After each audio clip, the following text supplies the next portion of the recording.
నమస్తే, welcome to UA TV. ఈ మధ్య తెలంగాణ రాష్ట్రంలో ఒక అంశం చాలా హాట్ టాపిక్గా మారింది. అదే మైక్రో ఫైనాన్స్. ఈ మైక్రో ఫైనాన్స్ వెనకాల రమావత్ మధు, అదేవిధంగా మంగ్లీ సోదరుడు, ఇలా చాలామంది ఉన్నారు. దాదాపుగా 200 కోట్ల రూపాయల పైనే ఇది పెద్ద స్కామ్ జరిగిందంటూ చాలా రకాల ఇష్యూస్ అయితే బయటకు వచ్చాయి.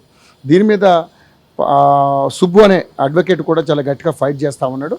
ముఖ్యంగా మన ఆర్జే శేఖర్ భాష గారు కూడా దీని మీద మాట్లాడడం జరుగుతూ ఉంది. ఎందుకంటే మరి చాలామందిని చీట్ చేసినటువంటి ఈ మైక్రో ఫైనాన్స్ ఏదైతే ఉందో అది చాలామంది ప్రజల గుండెల్లో ఒక రకమైనటువంటి ఇబ్బంది కలిగినటువంటి పరిస్థితి. దాదాపుగా 8 నుంచి 9 మంది వరకు మనస్తాపంకి గురై చనిపోయినటువంటి పరిస్థితి కూడా ఉంది. సో మరి ఈరోజు ఆర్జే శేఖర్ భాష గారు మనతో పాటు ఉన్నారు. మరి ఈ కేసు ఏంటి, అసలు నిజంగానే 200 కోట్ల రూపాయల పైనే మరి స్కామ్ జరిగిందా, మరి మంగ్లీ ఎందుకు ఇందులో ప్రధానంగా వినపడుతుంది, A5గా ఆమెను ఎందుకు ఇందులో చేర్చడం జరిగింది ఎఫ్ఐఆర్లో, అదేవిధంగా రమావత్ మధ్యాహ్న వరకు కస్టడీలకు తీసుకున్నారు. మరి దీని మీద ఒక రకమైనటువంటి విధి విధానాలు అయితే ఇంతవరకు ఎవరికి బయటపడలేదు. అసలు దీని మీద ప్రభుత్వం కానీ తర్వాత పోలీస్ డిపార్ట్మెంట్ కానీ దీని మీద ఒక నిర్దిష్టమైనటువంటి ఒక విషయాన్ని అయితే బయటకు పెట్టడం లేదు. సో మనతో పాటు శేఖర్ భాష గారు ఉన్నారు, ఆయన అడుగుదాం. శేఖర్ భాష గారు నమస్తే అండి. శేఖర్ భాష గారు, ఈ మైక్రో ఫైనాన్స్ అనేది నిజంగా తెలంగాణ రాష్ట్రంలో పెద్ద పెను తుఫాన్లాగా మారిపోయింది. ఎందుకంటే మనం ఈ మధ్యకాలంలో చూసాం, దాదాపుగా అంటే మంగ్లీ కావచ్చు, రమావత్ మధు కావచ్చు, తన సోదరుడు కావచ్చు, వీళ్ళందరినీ కూడా పోలీసులు అదేవిధంగా ప్రజలందరూ కూడా ఘోరంగా చీట్ చేసినట్టు కూడా మాట్లాడుతున్నటువంటి అంశం. మరి దాదాపుగా 50 నుంచి 200 కోట్లు అన్నారు, ఇక 200 కోట్ల పై మాటే అంటున్నారు. అసలు ఏంటి దీంట్లో పూర్తి వివరాలు మీకు తెలుసు కాబట్టి నేను మాట్లాడుతున్నాడు, ఏంటి చెప్పండి.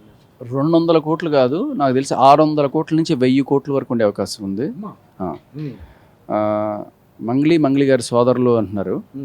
బాలాజీ నాయక్ అతని సోదరుడు రమావత్ మధు. సో ఈ బాలాజీ అండ్ మధు వీళ్ళిద్దరు కూడా కజిన్స్ అవుతారు.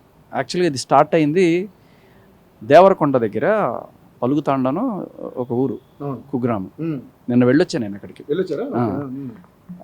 పాపం ఒక ఆయన 50 లక్షలు వీళ్ళ దగ్గర అప్పులు చేసి ఈ మైక్రో ఫైనాన్స్లో పెట్టాడు.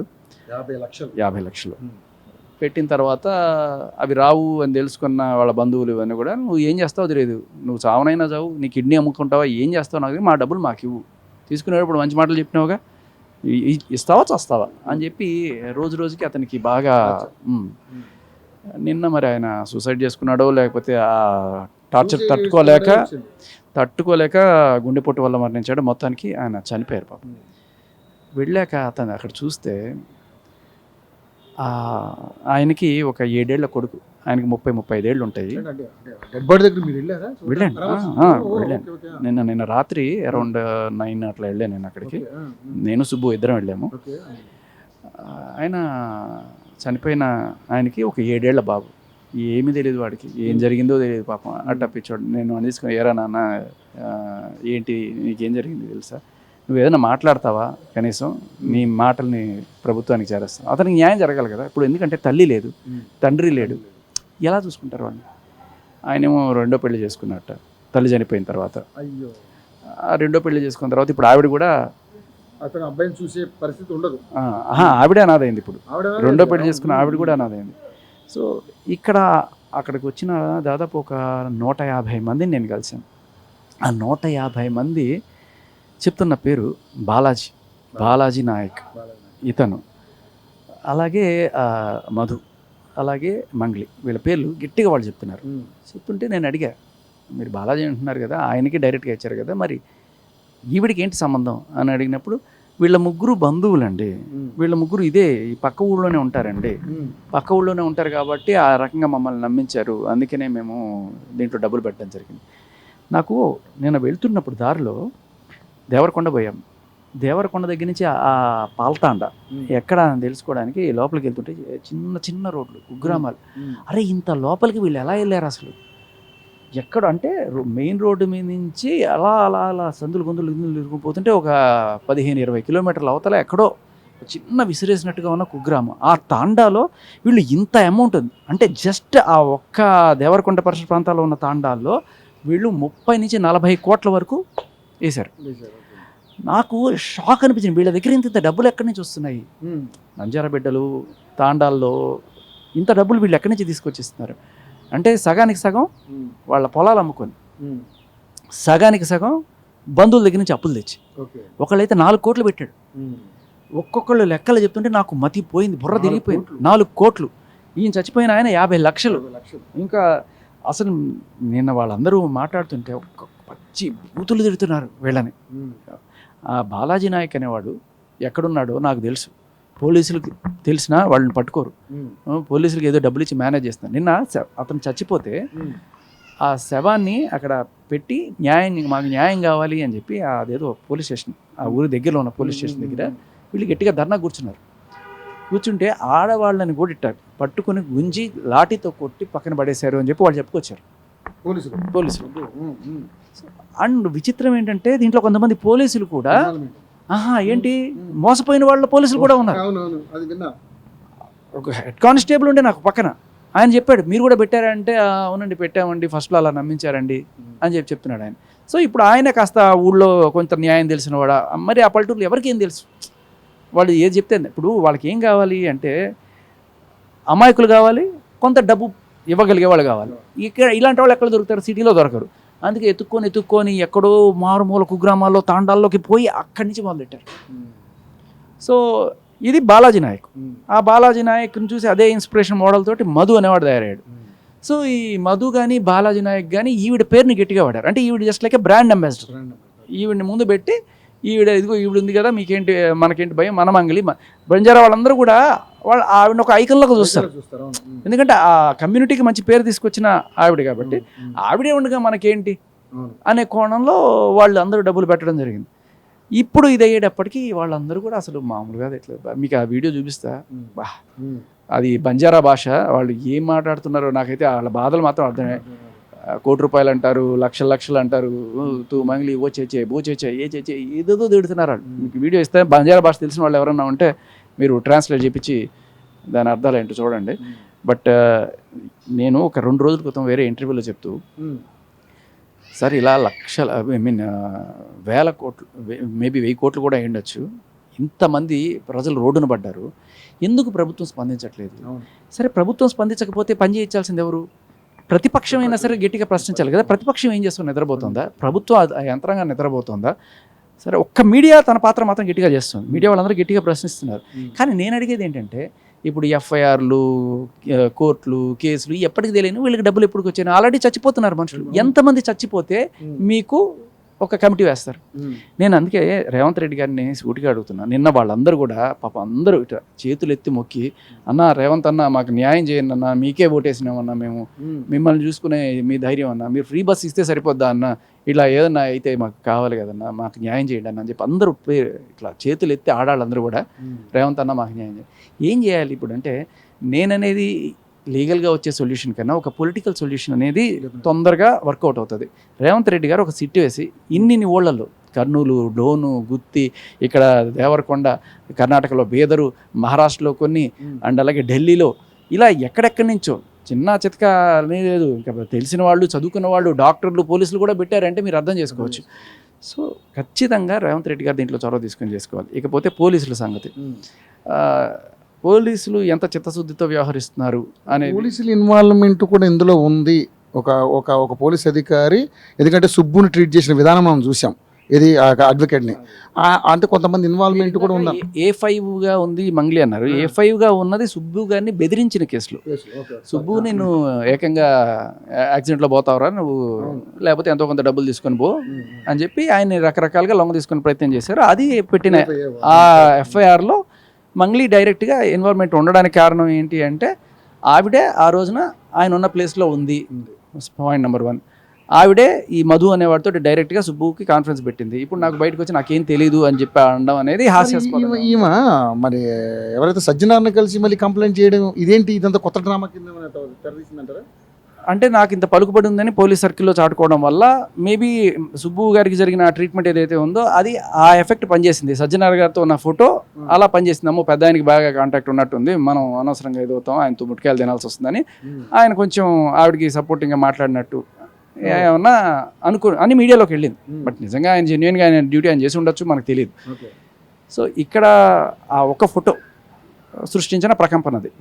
బట్ తర్వాత ముత్యం రెడ్డి గారు ఎవరైతే డీసీపీగా ఉన్నారో ఆయన ఎకనామిక్ అఫెన్సెస్ వింగ్, ఆయన ఈ కేసు దర్యాప్తు చేస్తున్నారు. నిన్న ఇంకో ఇంటర్వ్యూ ఇచ్చారు, అంటే ఆయన జస్ట్ ప్రొఫైలింగ్ ఇంటర్వ్యూ ఇచ్చారు కానీ బట్ టువర్డ్స్ ద ఎండ్ ఆయన ఈ కేసు గురించి కూడా మాట్లాడారు. ప్రస్తుతం ఎంక్వైరీ చేస్తున్నామని చెప్పి. కాకపోతే మంగ్లీ గారికి ఇప్పుడు దాకా డైరెక్ట్గా ఏదైనా లింక్ ఉన్నట్టు మాకు తెలియదు అని చెప్పి అంటున్నారు. నేను అనేది ఏంటంటే ఒక పొలిటికల్ యాంగిల్లో మీరు గమనిస్తే మంగ్లీ గారి మీద ఎప్పుడైతే ఇంత ప్రెషర్ బిల్డప్ అయిందో ఈ రమావత్ మధు అనేట ఆయన డైరెక్ట్గా వెళ్ళి పోలీసులకు సరెండర్ అయిపోయాడు. దీని అర్థం ఏంటి? ఆవిడని కాపాడడానికి ఈయన వెళ్ళాడు అన్నట్టుగానే జనాలకు వెళ్ళింది కదా. అది మనకు అర్థమవుతుంది, మరి పోలీసులకి అర్థం అవ్వట్లేదా లేకపోతే దాటేసే ప్రయత్నం చేస్తున్నారా? దీని మీద ఒక ఎంక్వైరీ చేశారా? ఏమైనా ఎంక్వైరీ జరుగుతుందా? అదే ఇప్పుడు జనరల్గా 80 లక్షలు దాటిన ఏ కేసుకైనా ఎకనామిక్ అఫెన్సెస్ వింగ్ పరిధిలోకి వస్తే ఆ రకంగా ఆయన పరిధిలోకి ఇది వచ్చింది చేస్తున్నారు. కానీ ఇక్కడ 80 లక్షల కోటి రూపాయలు అనే దానికన్నా ఎంతమంది ప్రాణాలు ఇప్పుడు ఇప్పటిదాకా ఆల్రెడీ దీంట్లో 7 మంది పోయారు. ఇప్పుడు నిన్న ఒక ఆయన పోయాడు పాపం. ఎంతమంది అనాథలు అవుతున్నారు? ఇప్పుడు మొగును పోగొట్టుకున్న భార్య, ఆవిడ విగత జీవి అయింది, ఆ బిడ్డ అనాథ అయ్యాడు.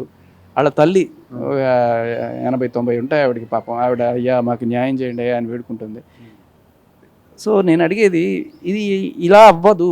నిన్న ఆయన ముత్యం రెడ్డి గారు ఇచ్చిన ఇంటర్వ్యూలోనే ఇంతకుముందు న్యాయం చేయగలిగిన ఆ కెపాసిటీ అంతా కూడా మాకు ఉండేవండి, ఇప్పుడు చట్టాలు బాగా స్ట్రిక్ట్ అయిపోయినాయి, మేము న్యాయం చేయాలనుకున్న పరిధి కూడా దాటిపోయినాయి, మేము ఖచ్చితంగా కోర్టులు ఆ చట్టాలకు లోబడే పనిచేయాలి, మేమేం చేయలేము. సో ఇటువంటి టైంలో చేయగలిగింది ఎవరంటే పొలిటికల్ సొల్యూషన్ రేవంత్ రెడ్డి గారు చొరవ తీసుకుంటేనే ఇది ఏమన్నా జరుగుతుంది.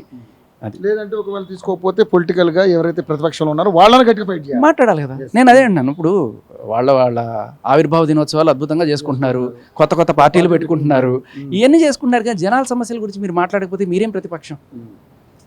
సో అది నేను అనేది. ఇప్పుడు వాళ్ళ పొలిటికల్ మైలేజ్ కోసం ఒక వెలుగుమట్లో లేకపోతే ఒక లగచర్లో ఒక హైడ్రోన్ ఇలాంటి వాటి మీద ఫోకస్ చేస్తున్నారు తప్ప ఇక్కడ ప్రాణాలు కోల్పోతున్నాయి.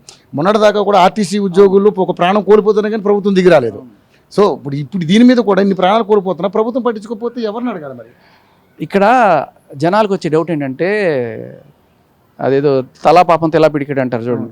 అంటే దీంట్లో అన్ని రకాల పోలీస్ డిపార్ట్మెంట్లో ఉన్న వాళ్ళే అమాయకుల్లాగా దాంట్లో డబ్బులు పెట్టిన వాళ్ళు ఉన్నప్పుడు ఈ సర్దుబాటు కార్యక్రమాలు ఏవైతే ఉన్నాయో అన్ని పార్టీల వాళ్ళకి ఎంతో తలా కొంత ఇచ్చేసారా వీళ్ళు? ఈ కింద మీరు కామెంట్లో చూస్తే అందరు పార్టీలకి ఎంతో కొంత ఇచ్చేసి ఉంటారులేండి. ఇప్పుడు అందుకని ఎవడు మాట్లాడలేదు, ఏ పార్టీ వాడు కూడా ముందుకు రావట్లేదు. ఇంకా పార్టీ వాళ్ళు రిటర్న్లో ఈయనకి ఫోన్ చేసి సుబ్బుని బెదిరిస్తున్నారు తప్ప ఎవరు కూడా వీళ్ళకి అన్యాయం జరిగింది, వీళ్ళ తరపున మేము ఉంటామని చెప్పి రాకపోవడానికి కారణం ఏంటంటే వీళ్ళందరికీ ముడుపులు వెళ్ళిపోయినాయి ఎంతో కొంత అని చెప్పి మాట్లాడుకునే ఆస్కారం ఎవరిచ్చారు? ఇవాళ మీరే ఇచ్చారు. ఎందుకంటే ఒక్కళ్ళు మాట్లాడట్లా. ఒక బీజేపీ కానీ, ఒక టీఆర్ఎస్ కానీ, ఒక బీఆర్ఎస్ కానీ ఎవరు ఏ పార్టీ మాట్లాడలా. అంటే అధికార పక్షం అయితే సరే మీరు ఎప్పుడు చర్యలు తీసుకుంటారు? చట్టం తాను పని చేసుకుపోతుంది అనుకుంటే మీరు చట్టం ఆ పని ఆవిడ చేసుకునేట్టయితే justice delayed is justice denied అన్నట్టుగా ఒక్కొక్క కేసు తేలడానికి యుగాలు పడుతుంది. ఇక్కడ ఈ ఎప్పుడు తేలేను, ఎన్ని ప్రాణాలు పోతాయి లోపల.